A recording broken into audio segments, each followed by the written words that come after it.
The Conservative peer, Lord Forsyth, took a swipe at European Union leaders after he was asked whether he believed Brexit would be delivered on BBC's Any Questions. The Brexiteer peer claimed it was essential Britain leave the EU to show Brussels leaders they need to have more regard to the democratic wishes of people throughout Europe. He said, "Yes, I think it will happen. I think it is essential that it happens. 17.4 million people voted for it, and I think those people in the House of Commons elsewhere who are trying to prevent it happening if they succeeded would do enormous damage to our democratic system. I think it is also essential that it should happen in order to persuade some people in leadership positions in the European Union that they need to have more regard to the democratic wishes of people throughout Europe. In recent days we have had to put up with the most insulting remarks.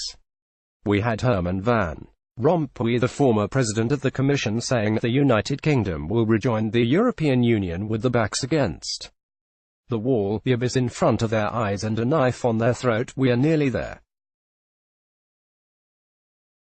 If some time is needed at the end of March, then that will not be a problem for the EU 27. I think the British people will respond to that by taking their independence and allowing us to decide our own laws and deciding how we spend our own money, which is what they voted rather a long time ago now. At the end of last month, a former European Commissioner, Herman Van Rompuy, sparked fury after claiming the European Union had a knife held to Britain's throat. Brexit news. Lord Forsyth insisted that Brexit needed to be delivered. Image BBC Getty. Yes, I think it will happen. I think it is essential that it happens. Lord Forsyth. Earlier this week, the French President Emmanuel Macron published a memo in 24 languages outlining his future for Europe, calling for new EU institutions as well as a common defence strategy. During his letter, the French president also targeted Britain's decision to leave the European Union, accusing Leave campaigners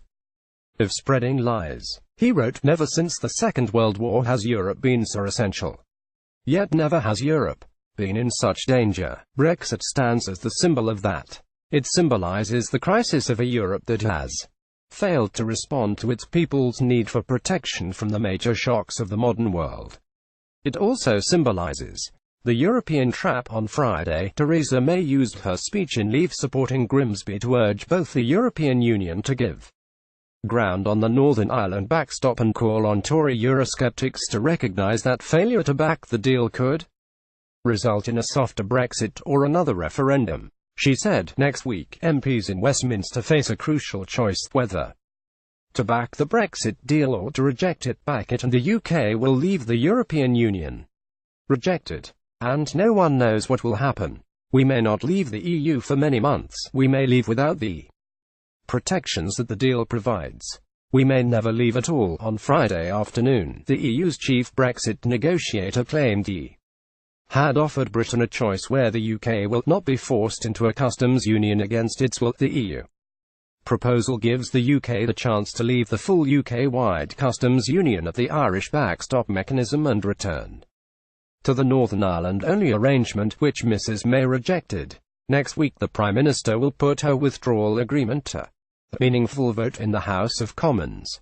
If that fails, MPs will be offered two separate votes, one on a no-deal Brexit, and the other on requesting an extension to the two-year Article 50 negotiation process to delay EU withdrawal beyond March 29.